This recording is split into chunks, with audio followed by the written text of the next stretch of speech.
দর্শক স্বাগত এখন প্রকাশের সাথে আছি আমি জামান মণ্ডল। আজ আমাদের সাথে আছেন লেখক গবেষক মহিউদ্দিন আহমদ। জুলাই গণ অভ্যুত্থান, দেশের রাজনীতির গতি প্রকৃতি এবং রাষ্ট্রের গণতান্ত্রিক রূপান্তর নিয়ে আজ আমরা কথা বলতে চাই।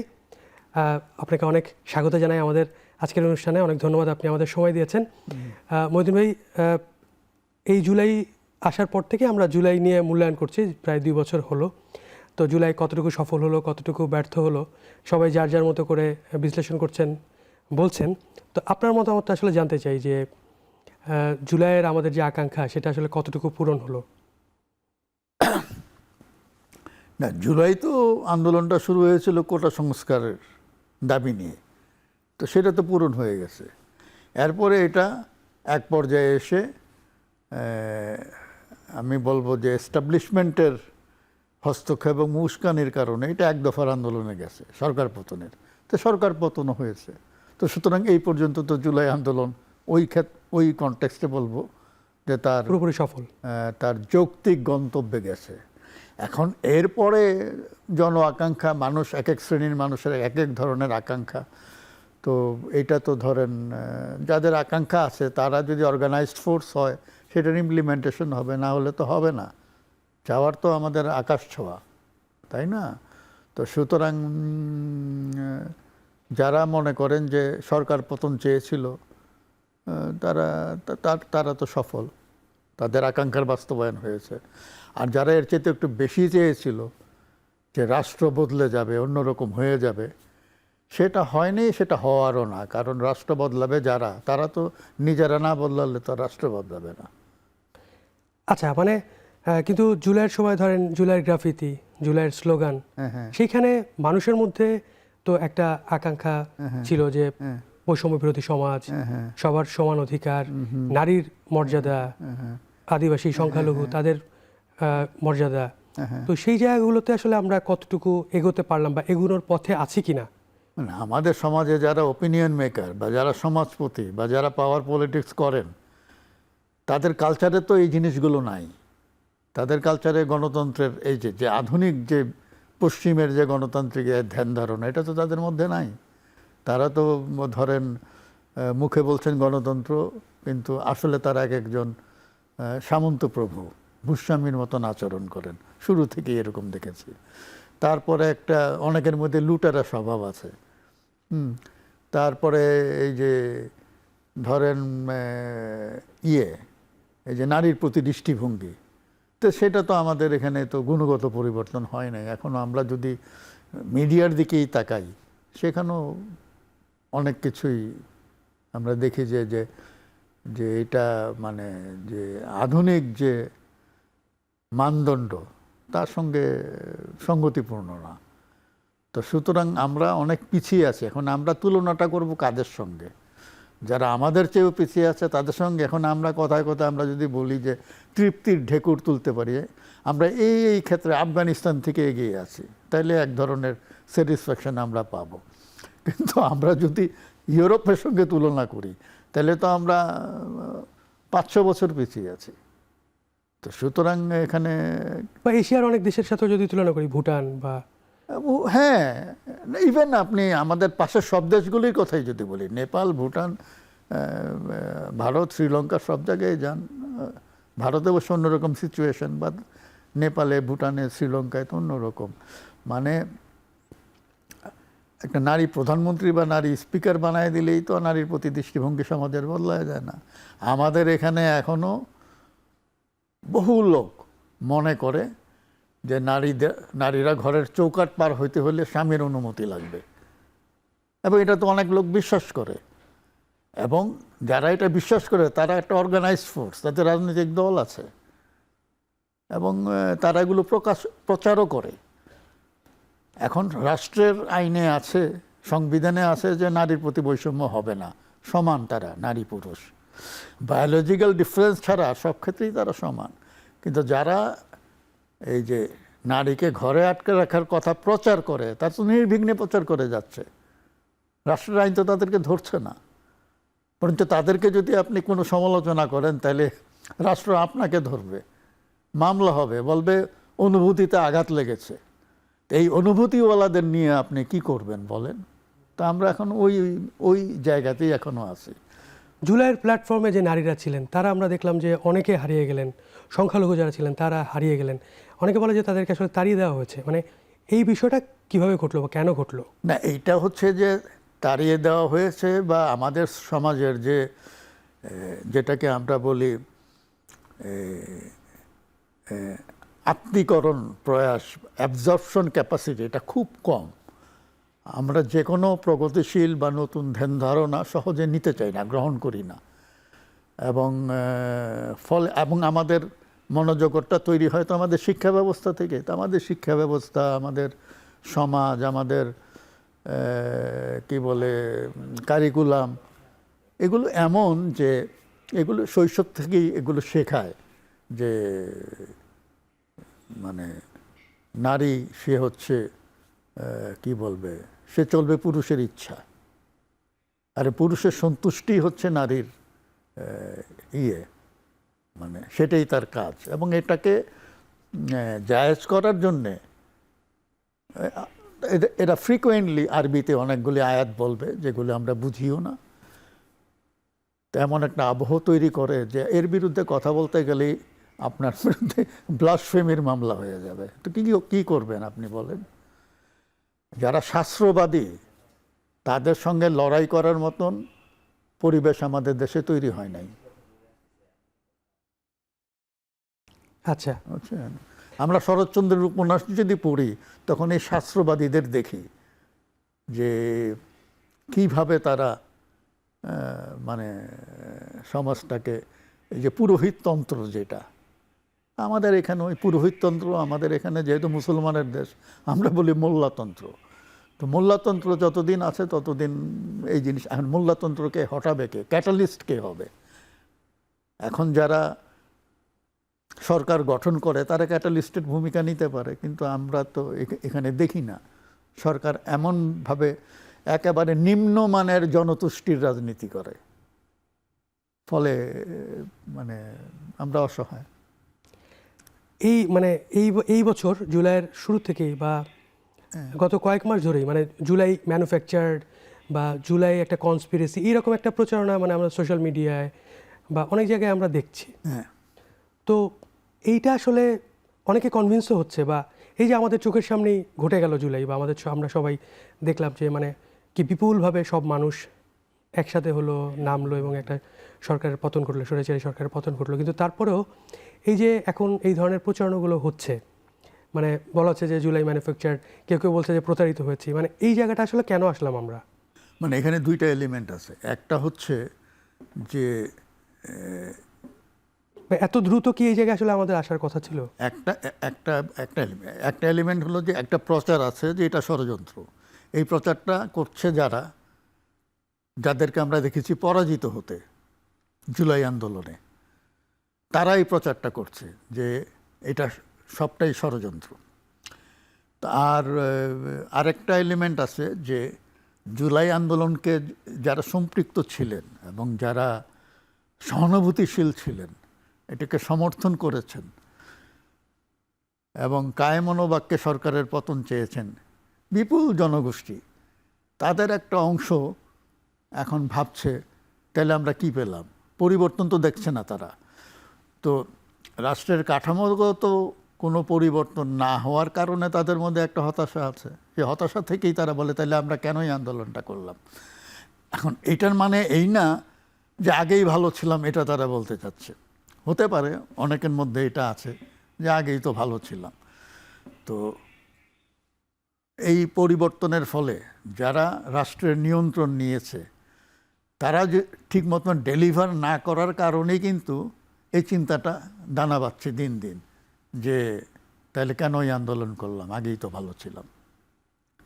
কিন্তু আমি বলবো যে হ্যাঁ, ব্যর্থতা আছে, আমরা সামনের দিকে এগোচ্ছি না, সব কিছু মানে রাষ্ট্র মেরামত করার কথা আমরা বহু বছর ধরে বলছি, অনেক সামাজিক সংগঠন এগুলো নিয়ে কথাবার্তা বলছে, কিন্তু যারা পাওয়ার পলিটিক্সটা করে আমাদের দেশে, যে রাজনৈতিক দলগুলো, তারা তো নিজেরা বদলায় নাই। সমস্যাটা হচ্ছে এখানে। আচ্ছা, এখানে জুলাইয়ের মালিকানা নিয়ে যে টানা হ্যাচড়া বা বিতর্ক, এইটা কি মানে আসলে এই বিষয়টা কেন মানে? এইটা এখন পর্যন্ত আছে, কারণ এখন পর্যন্ত আমরা ভাবছি যে জুলাই আন্দোলন এটা মানে একটা জগদ্দল পাথরকে সরিয়েছে, এইটুক ইতিবাচক একটা ভালো কাজ যারা মনে করেন তারা এটার মালিকানাটা দাবি করছেন। আমরা যেটা বলি আর কি, যে ভিক্টরি হ্যাজ মেনি ফাদার্স। কোনো কিছুতে জয়লাভ করলে তখন সবাই বলে যে এটা আমার কারণে হয়েছে, তাই না? যদিও মূল শক্তি জনগণ। জনগণ তো মূল শক্তি, কিন্তু জনগণের কথা তো বলে না।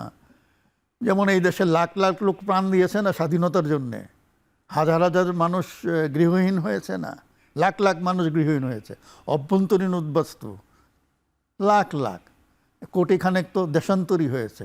তারপরেও বলেন যে বঙ্গবন্ধু স্বাধীনতা দিয়েছে। তা বঙ্গবন্ধু স্বাধীনতা দিলে এরা কি করলো? এই লাখ লাখ মানুষ যে মারা গেল, এদের কোনো অবদান নাই? তো এরকমই আর কি জুলাই আন্দোলনের ব্যাপারটাও তাই। আমরা দেখলাম যে সবচাইতে বেশি প্রাণ দিয়েছে শ্রমজীবী মানুষ। এটার একটা আমরা প্রথম আলোতে একটা হিসাব দেখেছিলাম, কারা কত, ছাত্র কতজন, শ্রমজীবী মানুষ কতজন, অন্যান্যরা কতজন। তো শ্রমজীবী মানুষদের কথা তো বলছে না, বলতেছে যে আমার পার্টি বেশি প্রাণ দিয়েছে। তো এর সাধারণ মানুষ কি পার্টি করে নাকি? সাধারণ মানুষ তো পার্টি করে না। তারা পার্টির কাছে অনেক প্রত্যাশা আছে তাদের, কিন্তু তারা তো সবাই পার্টি করে না। তো এটা হচ্ছে যে আমরা যে মাস দেখলাম, এটা তো মাস মুভমেন্ট হয়েছে, যে মাসটাকে আমরা দেখেছি, যে জনতা, এটা তো কোনো পার্টির ব্যানারে আন্দোলন হলে তো এই আন্দোলনই হতো না, কারণ পার্টিগুলো তো এর আগে আন্দোলন করেছে। ধরেন এই জামাতে ইসলামী এবং বিএনপি, এরা মালিকানাগুলো দাবি করছে। বিএনপি তো অনেক আন্দোলন করেছে, অনেক অনেক। তাদের নেত্রী খালেদা জিয়াকে যখন গ্রেপ্তার করে জেলখানায় নিয়ে গেল, পথে বাধা দিয়েছে কেউ? আপনি কি 50টা বা 100টা লোককে কি গাড়ির সামনে শুয়ে যেতে দেখেছেন? দেখেন নাই। নিয়ে গেছে তো, রেজিস্ট করতে পারে নাই। এখন আমি বলবো না যে তারা তাদের নেত্রীকে ভালোবাসে না, কিন্তু এটাকে তারা প্রতিরোধ করতে পারে নাই, সেই সক্ষমতা তাদের ছিল না। তারপরে এই যে 23 সালের 28শে অক্টোবরে তারা যে একটা বিশাল সমাবেশ, তারপর কয়েকটা বোমা ফুটলো, গোলাগুলি হইলো কিছু, তারপরে তারা একেবারে পিটটান দিল। জামাতে ইসলামী তাদের প্রধান নেতাদেরকে ধরে ধরে ফাঁসি দিয়ে দিল। কিছু করতে পারছে? কিচ্ছু করতে পারে না। কোনো আন্দোলন কিচ্ছু হয়নি। তাহলে এই আন্দোলনটা কিভাবে এত জোর পেল? এটা জোর পেল যে এটা তরুণদের আকাঙ্ক্ষার একটা প্রতিফলন এই বৈষম্য বিরোধী ছাত্র আন্দোলনের মধ্যে তারা দেখেছেন তরুণরা, এবং তারা এক পর্যায়ে এসে সবাই সামিল হয়েছে। এবং শুধু তা না, প্রথমে ঢাকা বিশ্ববিদ্যালয়, তারপরে জাহাঙ্গীরনগর, রাজশাহী, সমস্ত পাবলিক বিশ্ববিদ্যালয়, প্রত্যেকটা প্রাইভেট বিশ্ববিদ্যালয়, কলেজের ছাত্ররা, স্কুলের ছাত্ররা, মাদ্রাসার স্টুডেন্টরা, সবাই এক কাট্টা একটা পর্যায়ে এসে। এইটা তো অভূতপূর্ব। এটা আমরা এক সময় দেখেছিলাম 69-এর গণ আন্দোলনের সময়। এক পর্যায়ে এসে শ্রমজীবী মানুষও শরিক হয়ে যায়। 69-এও হয়েছে, এবারও হয়েছে।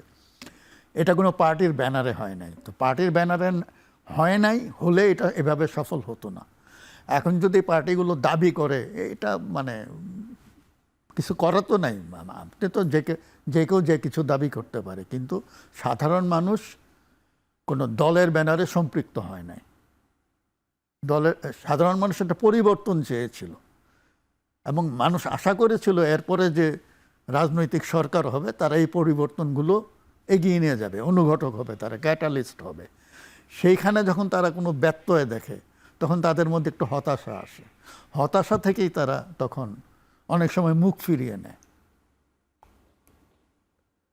আচ্ছা, এইখানে আরেকটা বিষয় একটু আপনাকে জিজ্ঞেস করি, যে গত কয়েক বছরে মানে এই গত 1-2 বছরে আপনি দেখেছেন যে 71-কে 24-এর মুখোমুখি দাঁড় করানো হয়েছে, এবং অনেক ধরনের মন্তব্য আমরা শুনেছি যে শহীদদের সংখ্যা নিয়ে তুচ্ছতা, 71-এর শহীদদের সংখ্যা নিয়ে তুচ্ছতাচ্ছিল্য, বা 71-এ আমরা প্রকৃত স্বাধীনতা পাইনি, 47-এ আমরা স্বাধীনতা পেয়েছি। এই ধরনের অনেকগুলো মন্তব্য বিভিন্ন রাজনৈতিক দলের নেতাদের মুখ থেকে আমরা শুনেছি। তো এই বিষয়টা আপনি একজন মুক্তিযোদ্ধা হিসেবে, বীর মুক্তিযোদ্ধা হিসেবে আপনি আসলে কীভাবে দেখেন? এখানেও দুইটা বিষয় আছে। ধরুন 71 নিয়ে এখন যে সমস্ত নেতিবাচক প্রচারণা আমরা দেখি, একটা হচ্ছে সাধারণ মানুষ যারা ৭১ দেখে নাই, যারা ৭১ দেখে নাই তারা ৭১-এর নৃশংসতা উপলব্ধি করতে পারবে না। কারণ বাঙালি কিন্তু এর আগে কোনো যুদ্ধই দেখে নেই। আমরা যে অঞ্চল নিয়ে বাংলাদেশ, আমরা এর আগে কোনো যুদ্ধ দেখি নাই। এই প্রথম যুদ্ধ হলো ৭১-এ। তো সেটা যে কি ভয়াবহ, এইটা যারা দেখেছে তাদের বাইরে যারা দেখে না তারা এটা উপলব্ধি করতে পারবে না। যে সিপাহী বিদ্রোহের সময় শত শত সিপাহীকে ধরে ধরে ফাঁসি দিছে, এইখানেও ফাঁসি দিয়েছে। এই যে এখন যেটাকে আমরা বাহাদুর শাহ বলি, তাই না? তো এটা তো আমরা দেখি নাই, আমরা বইয়ে পড়েছি, শুনেছি। তো বই পড়ে তো অতটা আবেগ আসে না যেটা চোখের সামনে দেখলে আসে। ভালোবাসা বলেন, ঘৃণা বলেন, সবই কিন্তু চাক্ষুষভাবে প্রত্যক্ষ করলে আমরা এটা বুঝি। তো যেই জেনারেশন ৭১ দেখে নাই, ৭১ নিয়ে সেই জেনারেশনের ততটা আবেগ নাই। তারপরে তারা দেখেছে একটা দীর্ঘদিন একটা স্বৈরাচার, যে স্বৈরাচার ৭১-কে বিক্রি করে চলেছে। তখন এই স্বৈরাচার বিরোধী আন্দোলনটা বা স্বৈরাচার বিরোধী যে মনস্তত্ত্ব যে ডেভেলপ করেছে, সেই মনস্তত্ত্বের মধ্যে একটা ৭১ বিরোধী মনস্তত্ত্ব অনুষঙ্গ হয়ে গেছে, যে এরা তো ৭১ বিক্রি করে চলছে, তাহলে তো ৭১। এটা হয় অনেক সময়। যেমন আপনি দেখবেন যে আমাদের এখানে এর আগে এই ৪৭ থেকে ৭১ পর্যন্ত আমরা তো পাকিস্তানের বিরুদ্ধে বৈষম্যের অভিযোগ করতাম। তো পাকিস্তানের শাসক গোষ্ঠী সবসময়ই একটা যুক্তি দিত যে যারাই এই স্বায়ত্তশাসনের কথা বলে, গণতন্ত্রের কথা বলে, এস্টাবলিশমেন্টের বিরুদ্ধে কথা বলে, তারা ইসলামের শত্রু। সবসময় বলতো তারা ইসলাম ডোবে, মানে ডুবে যাচ্ছে। হ্যাঁ, ইসলাম খাতরে মে হায়, এটা বলতো, ইসলাম বিরোধী বলতো, মানে ইসলামটাকে তারা বিক্রি করতো। তার মানে এই তো না যে মানুষ, এই দেশের মানুষ ইসলাম বিরোধী, কিন্তু ইসলাম যেহেতু ছিল পাকিস্তানি শাসক গোষ্ঠীর একটি অস্ত্র, হাতিয়ার হিসাবে তারা ধর্মটাকে ব্যবহার করত, তখন তার বিরুদ্ধে কিন্তু এইখানে এক ধরনের মধ্যবিত্তের মধ্যে একটা জাগরণ হয়েছিল, একটা সেকুলার চেতনার স্ফুরণ হয়েছিল। এই সেকুলারিজমটা কিন্তু অটোমেটিক আসে নাই, পাকিস্তানিরা ইসলামকে বেশি বেশি ব্যবহার করার কারণে কিন্তু এটা হয়েছে। তো সুতরাং এই একটা আছে। আরেকটা ব্যাপার আছে, সেটাও খুব গুরুত্বপূর্ণ, সেটা হচ্ছে যে গোষ্ঠীটি মনে করে যে ৭১-এ তারা হেরে গেছে, এখন তারা মনে করছে যে তারা জিতে গেছে। তো তখন তারা এই বয়ানগুলি তৈরি করছে ৭১ বিরোধী। আচ্ছা, আমরা একটা বিরতিতে যাব। মানে আপনাকে একটা প্রশ্ন রেখে যাই আমি, সেটা হচ্ছে যে মুক্তিযুদ্ধের বিরোধিতা করে বা মুক্তিযুদ্ধ সম্পর্কে ভুল ন্যারেটিভ, হয়তো আওয়ামী লীগ ৭১-এর চেতনাকে নানাভাবে ব্যবহার করেছে বা অনেক ভুলভ্রান্তি আগে ছিল, কিন্তু এই যে মুক্তিযুদ্ধের ন্যারেটিভকে বা এখনকার প্রজন্ম মুক্তিযুদ্ধ দেখেনি, এই বিষয়গুলো আছে, কিন্তু মুক্তিযুদ্ধের ভুল ন্যারেটিভ প্রচার করে কি গঠনমূলক রাষ্ট্র, গঠনমূলক রাজনীতি করা সম্ভব কিনা, এই প্রশ্নের উত্তর আপনার কাছে নেব। তার আগে একটা বিরতি নেই। দর্শক, এখন প্রকাশে নিচ্ছে একটা বিরতি, ফিরছি একটু পর, সাথে থাকুন।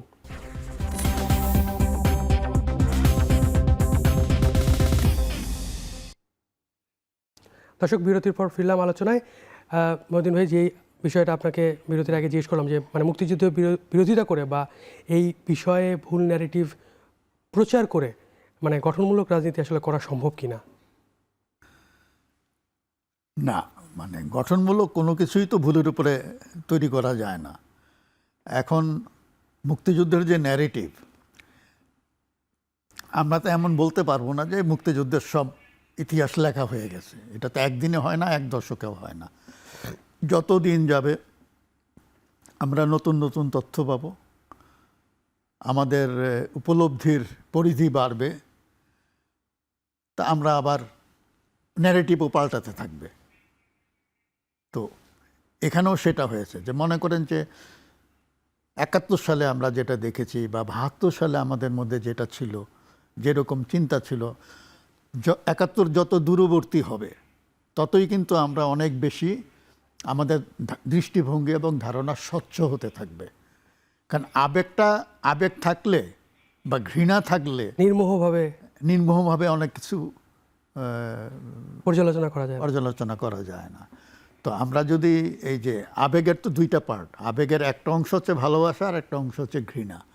এই দুইটাকে সরিয়ে রেখে যদি আমরা ইতিহাসের দিকে তাকাই বা ঘটনার দিকে তাকাই, তাহলে আমরা নির্মোহভাবে বিশ্লেষণ করতে পারবো।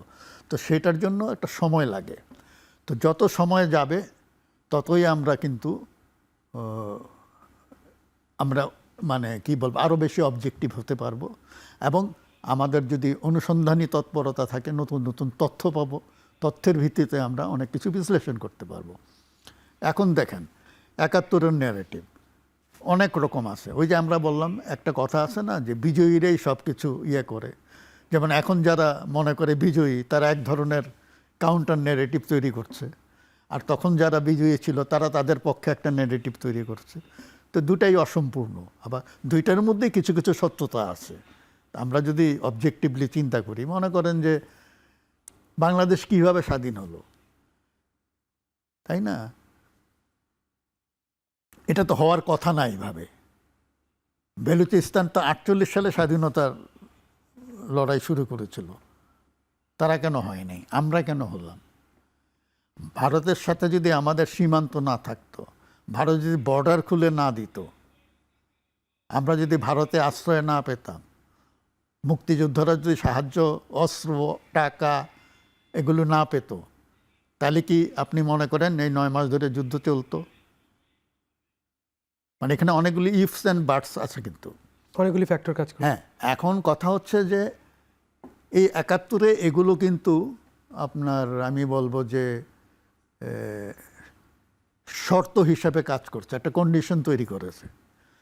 এই কন্ডিশনটা না থাকলে হয় না। এই কন্ডিশনটা যিনি অ্যাপ্রিহেন্ড করতে পারেন নাই, তারা তো ভাবতেও পারেন নাই যে বাংলাদেশ একদিন স্বাধীন হবে। অনেকেই ভাবেন নাই, অনেকেই ভাবেন না যে বাংলাদেশটা এইভাবে স্বাধীন হয়ে যাবে। তো সুতরাং হয়ে গেছে। তো এখন ইন্ডিয়ার কি ঠেকা পড়ছে আমাদেরকে সাহায্য করার? তাদের উপর দিয়ে তো অনেক ঝড় গেছে। আমেরিকানরা তাদের সমস্ত অর্থনৈতিক সাহায্য বন্ধ করে দিয়েছিল। তা আমাদের এখানে 1 কোটি উদ্বাস্তুকে তাদেরকে দেখাশোনা করতে হয়েছে বিভিন্ন শরণার্থী শিবিরে। একটা ল অ্যান্ড অর্ডার সিচুয়েশন হয়েছে অনেক জায়গায়। তো এগুলো তারা কেন করেছে? কোনো রাষ্ট্র কিন্তু সবসময় তার রাষ্ট্রীয় স্বার্থে কাজ করে, এটা দোষের কিছু না। ভারতীয় রাজনীতিবিদরা, ভারতের দলগুলো বা ভারত রাষ্ট্রের যারা আছে ইনস্ট্রুমেন্টগুলো, তারা সবাই তাদের জাতীয় স্বার্থে কাজ করেছে, এবং এটা সবাই করে। এটা নতুন কিছু না। আমরা এখানে বসে আমরা ডোনাল্ড ট্রাম্পকে যতই গালাগালি করি না কেন, উষ্মা প্রকাশ করি না কেন, ট্রাম্প তো আমেরিকার জাতীয় স্বার্থে সবগুলো স্টেপ নিচ্ছে। সে তো জাতীয় স্বার্থ বিসর্জন দিয়ে নিচ্ছেন না। এখন তার সাথে সাথে আমার স্বার্থ সাংঘর্ষিক বলে আমি উষ্মা প্রকাশ করছি। তো ভারতের একটা গ্র্যান্ড ডিজাইন ছিল যে পাকিস্তান তার শত্রু, পাকিস্তানকে দুর্বল করতে হবে। আমাদের একটা আকাঙ্ক্ষা ছিল যে আমরা স্বাধীন হব। দুইটা লক্ষ্য কোইনসাইড করেছে, এক মোহনায় মিলে গেছে ৭১-এ এসে। ভারত যেটা চেয়েছিল সেটা পেয়ে গেছে, আমরা যেটা চেয়েছি আমরাও সেটা পেয়ে গেছি। এই হচ্ছে ব্যাপারটা। তো এই ন্যারেটিভটা অ্যাকসেপ্ট করতে আমি কোনো সমস্যা দেখি না। দ্বিতীয়ত হচ্ছে, তখন একটা ঠান্ডা যুদ্ধ চলছিল, কোল্ড ওয়ার, সোভিয়েত ইউনিয়ন এবং আমেরিকার ভেতরে। আমরা এই কোল্ড ওয়ারের মধ্য থেকে জন্ম নিয়েছি, এবং ওই সময় আপনি দেখবেন যে সোভিয়েত ইউনিয়ন তার প্রভাব বলয় বাড়ানোর জন্য এটা আছে। এখন তো চীন আমাদের মহান বন্ধু। তো চীনের কমিউনিস্ট পার্টির 10ম কংগ্রেসের রিপোর্টে ক্লিয়ারলি বলা আছে যে সোভিয়েত ইউনিয়ন পাকিস্তানের বিরুদ্ধে ষড়যন্ত্র করে ভারতকে দিয়ে পাকিস্তান ভেঙে বাংলাদেশ তৈরি করে দিয়েছে। এটা চীনের কমিউনিস্ট পার্টির 10ম কংগ্রেসের রিপোর্ট, এটা 73 সালে।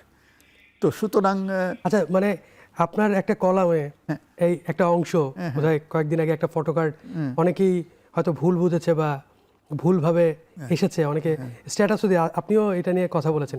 ওই বিষয়টা যদি একটু বলেন যে আসলে আমি যদি একটু কোট করি আপনাকে, যে সোভিয়েত ইউনিয়ন তার ভূ রাজনৈতিক স্বার্থে ভারতকে দিয়ে পাকিস্তান ভেঙে বাংলাদেশ বানিয়ে দিয়েছে। দেশের মানুষ এটি চায়নি, পাকিস্তানের বিরুদ্ধে মানুষের কোনো ক্ষোভ ছিল না।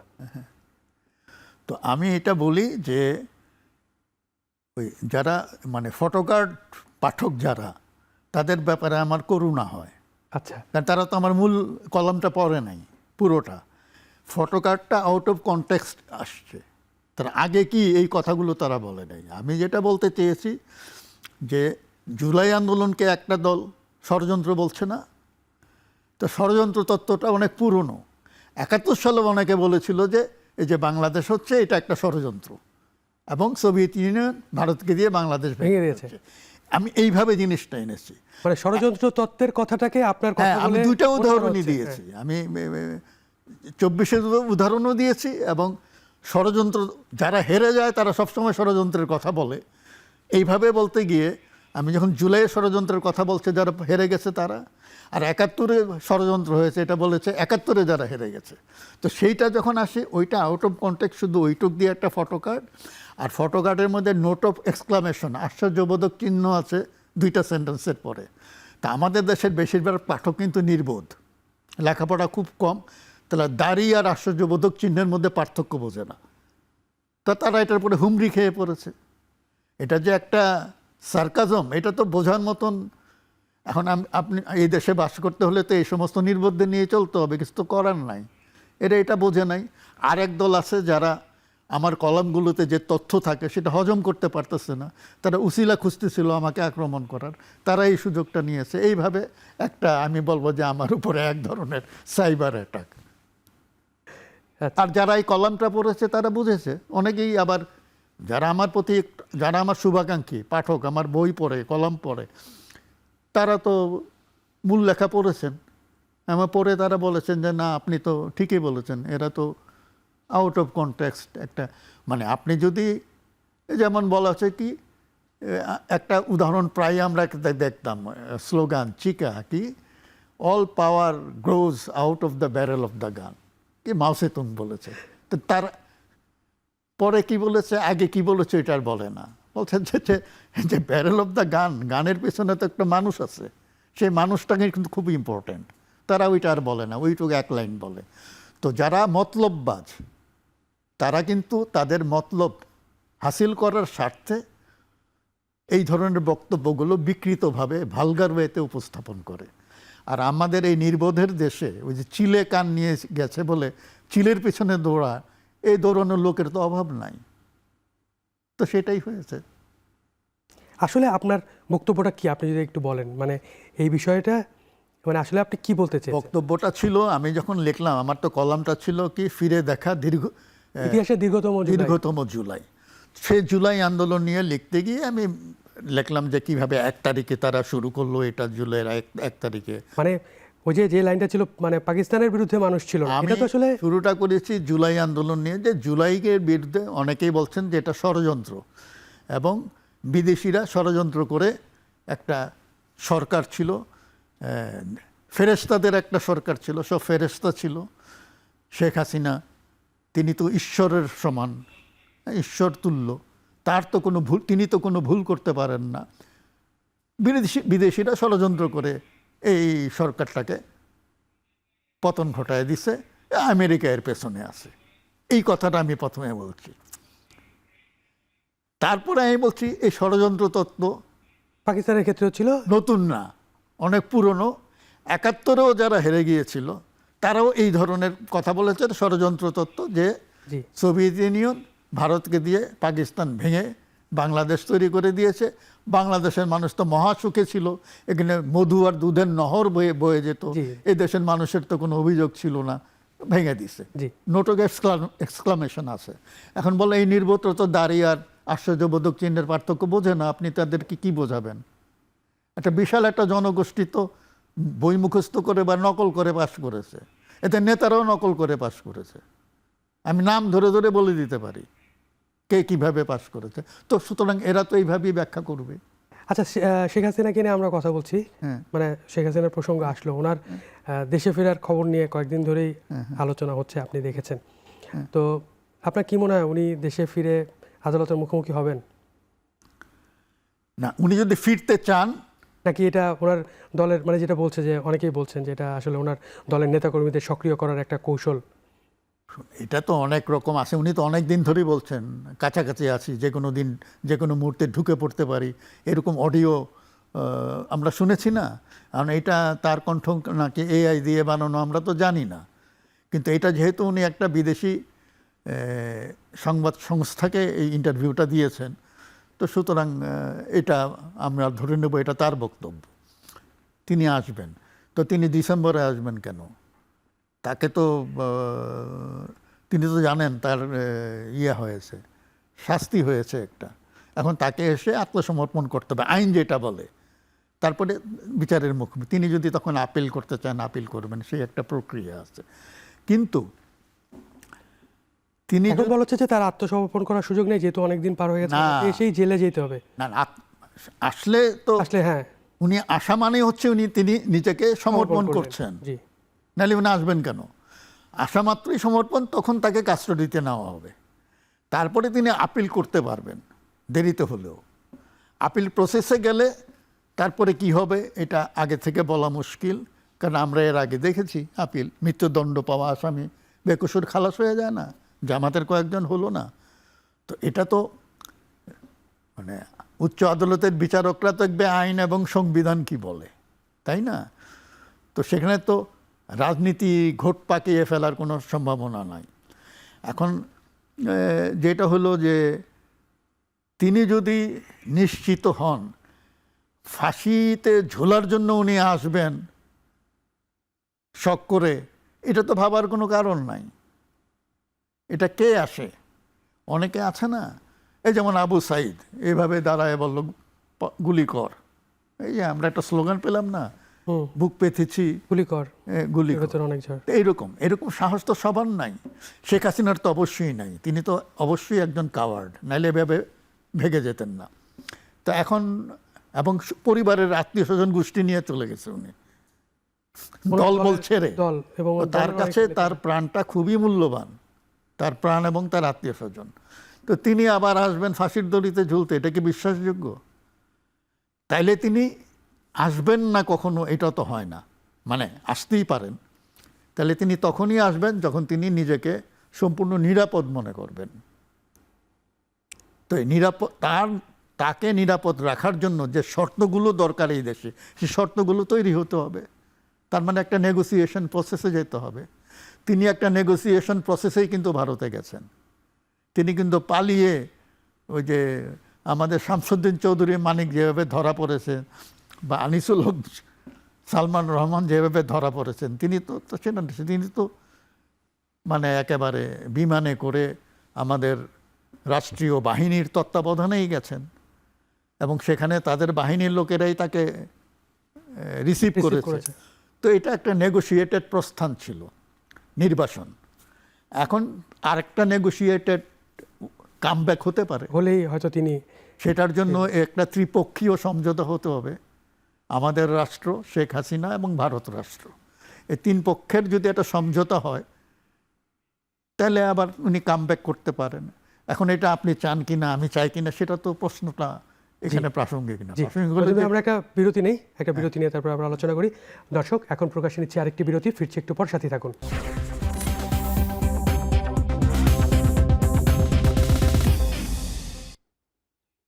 দর্শক, বিরতির পর আবার ফিরলাম আলোচনায়। মতিন ভাই, আমরা শেখ হাসিনার ফেরার প্রসঙ্গে কথা বলছিলাম। তো আওয়ামী লীগ তার কার্যক্রম, দল হিসেবে আওয়ামী লীগের কার্যক্রম নিষিদ্ধ হয়েছে।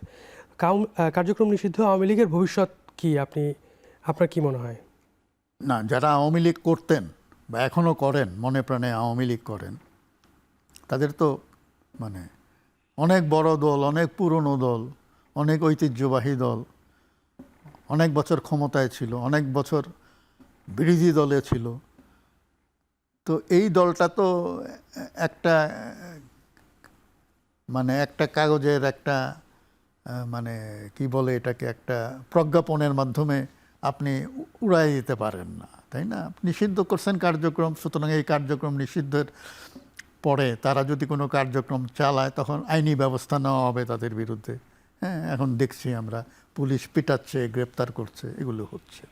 নিষিদ্ধ না হলে তো এটা করতে পারতো না। তারপরেও করতে পারতো, কিন্তু ওইটা আইনানুগ হতো না। আমাদের যে আইন, যেমন আওয়ামী লীগ পাওয়ারে থেকে এই বিএনপি লোকদেরকে পিটিয়েছে, জেলে ভরেছে, তাই না? অনেক কিছু করেছে। তো বিএনপি তো নিষিদ্ধ করে নাই তারা, তারপরেও এটা করেছে। তো এটা নিষিদ্ধ না করেও এটা করতে পারে। তো এখন নিষিদ্ধ করেছে, এখন তারা যদি আবার সিদ্ধ হতে চায়, রাজনীতিতে ফিরে আসতে চায়, তাহলে তাদের সেই ইচ্ছাটা থাকতে হবে। অনেক দল আছে না যে আমরা শুধু তাদের মানে নেতাদের মধ্যে কোনো অনুশোচনা আমরা দেখছি না। অনুশোচনা দেখবেন কখন? আমি যদি একটা ভুল করি এবং আমার যদি উপলব্ধি হয় আমি ভুল করেছি, তাহলে তো আমি অনুশোচনা করব। এরা তো বিশ্বাসই করে না এরা কোনো ভুল করতে পারে, তো অনুশোচনা করবে কেন? আমি ওদের স্ট্যান্ড পয়েন্টটা বলছি।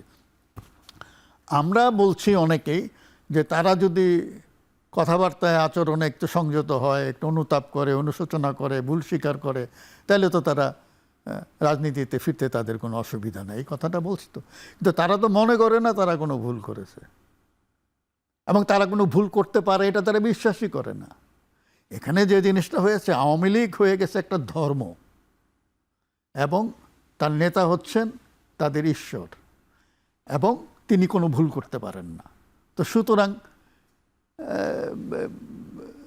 তার সমালোচনাও করা যাবে না, যেহেতু তিনি ঈশ্বর তুল্য। তার সমালোচনা করলে আপনি ওই যেমন আমাদের এখানে এই পাকিস্তান আমল থেকে আমরা দেখেছি যে ক্ষমতাসীনদের সমালোচনা করলেই হচ্ছে আপনার দেশপ্রেম নাই, আপনি বিদেশের দালাল। এগুলি তো তারা বলে। এই লিয়াকত আলী খান থেকে শুরু হয়ে এই শেখ হাসিনা পর্যন্ত আমরা একই জিনিস দেখেছি। আপনি প্যাট্রিয়ট যদি আপনি আওয়ামী লীগ করেন, আপনি প্যাট্রিয়ট যদি আপনি আমার অনুগত থাকেন, আপনি যদি বিরোধিতা করেন, আপনি মুক্তিযুদ্ধ হলেও রাজাকার। তারা একে খন্দকারকে রাজাকার বলেছে না, জিয়াউর রহমানকে রাজাকার বলেছে না, বলেছে তো। এরকম আরও অনেককেই তারা এটা বলেছে। তো সুতরাং রাজাকারও প্যাট্রিয়ট যদি সে আওয়ামী লীগ করে, আর মুক্তিযুদ্ধ মানে দেশদ্রোহী যদি সে আওয়ামী লীগ না করে। এই হচ্ছে তাদের ধর্মের বৈশিষ্ট্য। তো এই ধর্ম তারা যদি এখন এই ধর্ম পালন করে, এই ধর্ম মতেই থেকে যায়, তাহলে তো আমরা বলবো যে তাদের এখন এইটা করে তারা ফিরবে কিভাবে? তাহলে ফিরতে হলে ওই যে আমি বললাম একটা নেগোসিয়েশন, অথবা তাদের যুদ্ধ করে আসতে হবে, তাই না? একটা ভয়াবহ যুদ্ধ করে জিতে তারপরে আসতে হবে, এসে তাদের বিরুদ্ধে যারা আছে তাদের সবাইরে শেষ করে দিতে হবে। এটা যা এখনই তারা হুমকি হামকি দিচ্ছে, দেখে নেব, তালিকা করতেছে, এরকম অনেকে বলতেছে না। এখন কথা হচ্ছে আওয়ামী লীগের ভবিষ্যৎটা নির্ধারণ করতে হবে আওয়ামী লীগকে। তারা এখন তাদের স্ট্র্যাটেজি কী হবে, কি কৌশলে তারা আসবে, এটা তাদের উপরে। মাঝখানে একটা আলাপ ছিল রিফাইন্ড আওয়ামী লীগ। তো রিফাইন্ড আওয়ামী লীগ মানে কি?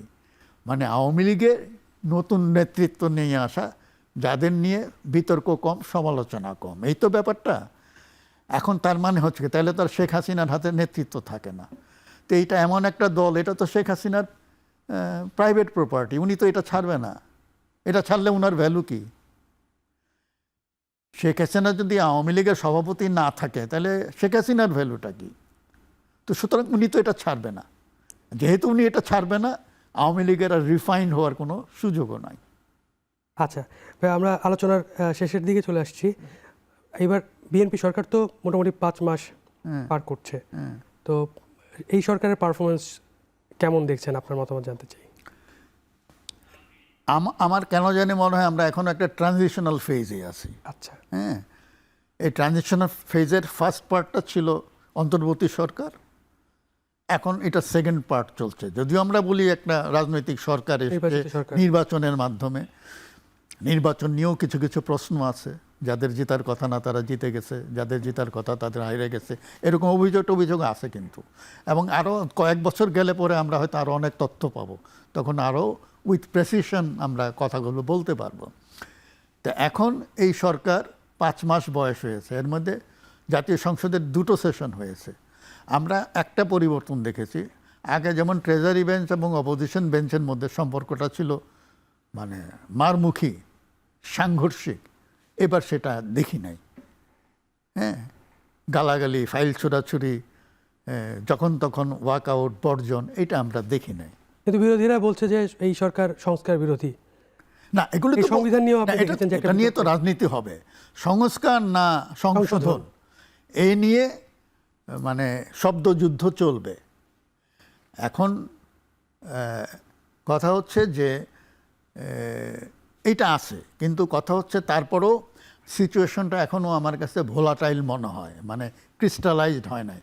একটা দীর্ঘ একটা সময়ে যে আমরা একটা অচলায়তনের মধ্যে গণতন্ত্র অবরুদ্ধ ছিল আমরা যদি বলি, এখন সেটা যদি সচল হয়েছে, কিন্তু যেহেতু এখনও এটা হাঁটি হাঁটি পা পা করছে। 5 মাস আমাদেরকে আরও দেখতে হবে। এই সরকার যদি প্রপারলি ডেলিভার করে, প্রপারলি ফাংশন করে, সক্রিয় থাকে, জন আকাঙ্ক্ষা মেটাতে পারে, তাহলে এক ধরনের সিনারিও তৈরি হবে। আর যদি না পারে তাহলে অন্য সিনারিও তৈরি হবে। সেটার জন্য আমাদেরকে আর কিছুদিন অপেক্ষা করতে হবে। আচ্ছা, মানে সংঘাতের কোনো সংখ্যা আপনি দেখেন সরকার এবং বিরোধী দলের? এক মানে থিওরিটিক্যালি তো সবসময় আছে, কিন্তু আমি এখন পর্যন্ত সেরকম আলামত দেখি নাই। আচ্ছা, একদম শেষ প্রশ্ন আপনার কাছে করি, মানে বাংলাদেশকে সত্যি আমরা যদি একটা শোষণ বৈষম্যহীন মানে দেশ হিসাবে সমাজ গঠন করতে চাই বা দেশ করতে চাই, তাহলে আসলে আমাদের কি করণীয়? যদি এটা খুব অল্প বলা সম্ভব না, তারপর আপনার পরামর্শটা জানতে চাই। না, করণীয় খুব সিম্পল। আমাদের নিজেদেরকে বদলাতে হবে। রাজনৈতিক দলগুলোর, আমরা এই যে সংস্কারের কথা বলি না, সংস্কারটা শুরু হতে হবে দলের ভেতর থেকে। দলের মধ্যে গণতন্ত্রায়ন লাগবে। এই যে আমরা বৈষম্যের কথা বলি, শোষণের কথা বলি, হ্যাঁ, নারী পুরুষ সমতার কথা বলি, এগুলি দলকে বিশ্বাস করতে হবে এগুলো, এবং সেই অনুযায়ী তাদেরকে আচরণ করতে হবে। এটা যদি না হয় তাহলে এগুলি সব কাগজে স্লোগানি হিসেবেই থেকে যাবে। তো সুতরাং আমি মনে করি রাষ্ট্র বদলে যাবে যদি দলগুলো নিজেদেরকে পরিবর্তন করে। আর দলগুলো, মানুষ অটোমেটিক্যালি বদলায় না, অনুঘটক লাগে। সেই ঘটকের কাজগুলি করতে পারে রাজনৈতিক দলগুলো। রাজনৈতিক দলের নেতাকর্মীরা দে আর ওপিনিয়ন মেকারস। এখন তারা যদি ওইভাবে জনমত তৈরি করতে পারেন একটা মানে একটা সমাজের জন্য, যে সমাজটা সামনের দিকেই যাবে। আমরা 2030 সালে, 2050 সালে, 2100 সালে আমরা কোথায় যেতে চাই, এটা নিয়ে তখন বিতর্ক হওয়া উচিত। কিন্তু আমরা এখনও বিতর্ক করছি কি নিয়ে? আমার ভাষণে স্বাধীন হয়েছে, আমার ঘোষণায় স্বাধীন হয়েছে। আমরা 55 বছর আগের এগুলো নিয়ে বিতর্ক করি। আমরা তো উচিত ছিল সামনের দিক কথাবার্তাগুলো নিয়ে, সামনে কোথায় যাব সেটা নিয়ে, সেই ভিশনটা দেখা যাচ্ছে না। এখনও আমরা অতীতচারী। অতীতের জাবর কেটে কেটে আমরা কত দূর এগোতে পারবো বলেন? এই জায়গা থেকে আমাদের বের হয়ে আসতে হবে। অবশ্যই। অনেক ধন্যবাদ আমাদের সময় দেওয়ার জন্য মহিউদ্দিন ভাই। দর্শক, এই ছিল আজকের এখন প্রকাশে। এতক্ষণ সাথে থাকার জন্য ধন্যবাদ। সবাই ভালো থাকবেন। শুভরাত্রি।